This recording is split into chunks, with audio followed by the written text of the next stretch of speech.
Retrouvez ce journal et d'autres informations sur lachapelle-tv.fr.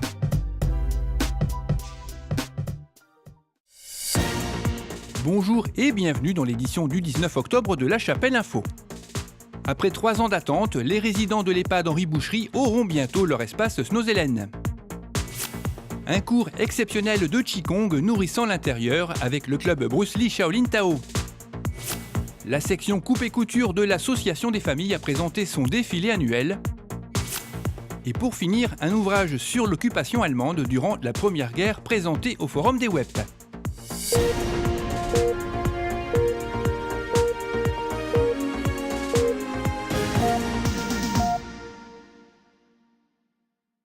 Après une aventure de 3 ans qui aura permis de rassembler les 15 000 € nécessaires, l'EHPAD Henri Boucherie va être équipé prochainement d'un espace Snozelen. Les travaux préparatoires ont débuté il y a quelques jours, le bon de commande a été signé et l'installation est prévue, elle, dans le courant du mois de janvier. Pour Karine de Vargas, à l'origine de ce projet et tous les bénévoles, c'est enfin le bout du tunnel. Je voulais encore remercier tous les bénévoles, les chapellois qui ont fait des dons personnels, tous ceux présents à chaque manifestation, aux commerçants chapellois, à l'association des familles Petites Mains, au Country Western de Frolinguin, à Monsieur le Grand Jean-François, Monsieur Jean-Raphaël Masse, tous les choristes Anna Cruz et Mélie Mélodie, à toi Jean-François pour tout ce que tu as fait pour nous, à Frazi Toudi, à Christine Gouy et Monsieur Plouy, aux familles des résidents, à Monsieur Mouton, notre directeur, à tout le personnel, à Steve pour la peinture, son super travail qu'il est en train de faire, à Mathias pour les travaux. Et aussi un énorme merci à Monsieur Kwan qui a participé personnellement, ainsi que Madame Delpouf Fabienne. J'espère avoir oublié personne. Et je vous donne rendez-vous courant janvier, fin janvier pour l'inauguration et je vous dis encore un grand merci à tous. Le graphiste armentiérois Steve Hochbar a également participé à ce projet en réalisant la décoration. Rendez-vous donc en janvier avec tous les résidents pour fêter l'inauguration. Le club Bruce Lee Shaolin Tao a organisé un cours exceptionnel de Qigong nourrissant l'intérieur samedi dernier, avec une technique permettant de travailler une énergie propre au centre du corps, basée sur 7 mouvements afin de concentrer cette énergie à un endroit précis. Une autre technique appelée le jeu des 5 animaux a permis, grâce à des mouvements très lents, d'évacuer l'énergie afin de repartir libérée avec un meilleur équilibre associé à un bien-être complet. Ce cours était à but caritatif et une association bénéficiaire sera choisie prochainement. Et comme il est de coutume, les participants ont posé pour la photo souvenir. Les 60 adhérentes de la section coupe et couture de l'Association des familles ont présenté leur défilé annuel samedi dernier à la Choc. Tapis rouge, plantes et photographes, rien ne manquait pour ce défilé très suivi chaque année. Les mannequins d'un jour âgés de 30 à 80 ans ont défilé dans leur propre création, réalisée à partir de patrons existants ou sortant de leur imagination.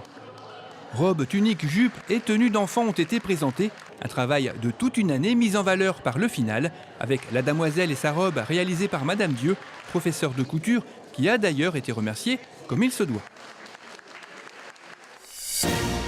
La mairie d'Armentières a reçu la 26e édition du Forum des Web dimanche dernier, un forum sur le thème de la fin de la Première Guerre et de la reconstruction dans les Web, permettant ainsi à une 60aine d'associations d'histoire locale de présenter un grand nombre de documents au travers d'expositions, mais aussi d'ouvrages sur le sujet, comme celui que vient d'éditer justement Vémacar au fil du temps, en association avec le cercle historique d'Entières-en-Web. Intitulé 4 années sous la botte allemande, il retrace l'occupation sur une partie du front, passant par Péranchy, Prémec, Vémacar et Entières-en-Web. L'idée de faire ce livre est née d'une rencontre.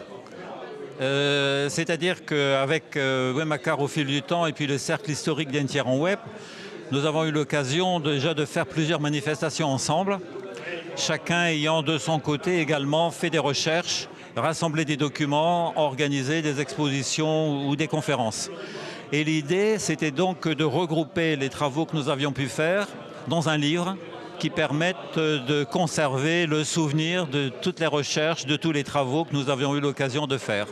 On s'est dit que le plus simple, c'était de faire une brochure commune qui rassemble à la fois une partie historique, avec des documents d'époque, des cartes postales, avec des cartes, avec des photos, de faire une partie sur les blocos avec des photos, des descriptions, et puis d'ajouter une partie avec des circuits pédestres qui permettent de sillonner à la fois la zone des combats, mais également de voir l'emplacement d'un certain nombre de blocos. Alors ce qu'il faut dire aussi, c'est que nous avons bénéficié aussi de l'aide d'une infographiste de presse flamande, chez qui nous avons fait imprimer le livre et publier, et qui nous a permis de réaliser un travail, je pense, de qualité, puisque nous avons sorti un livre de 150 pages en 200 exemplaires, et que ces 200 exemplaires sont pratiquement tous vendus.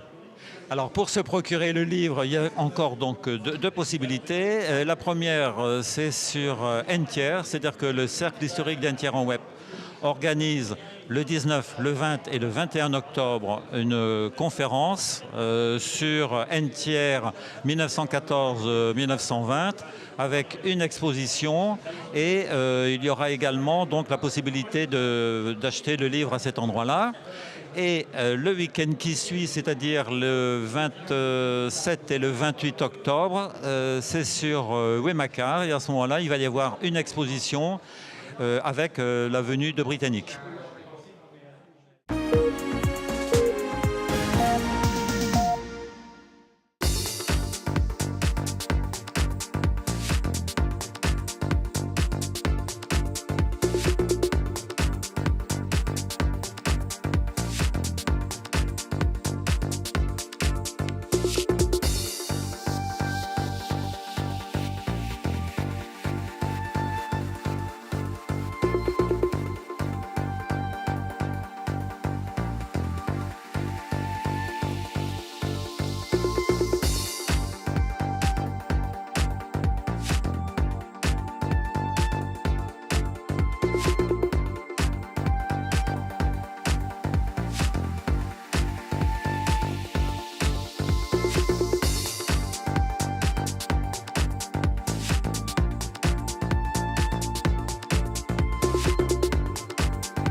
Cette édition est terminée, merci de l'avoir suivi. Rendez-vous le vendredi 26 octobre.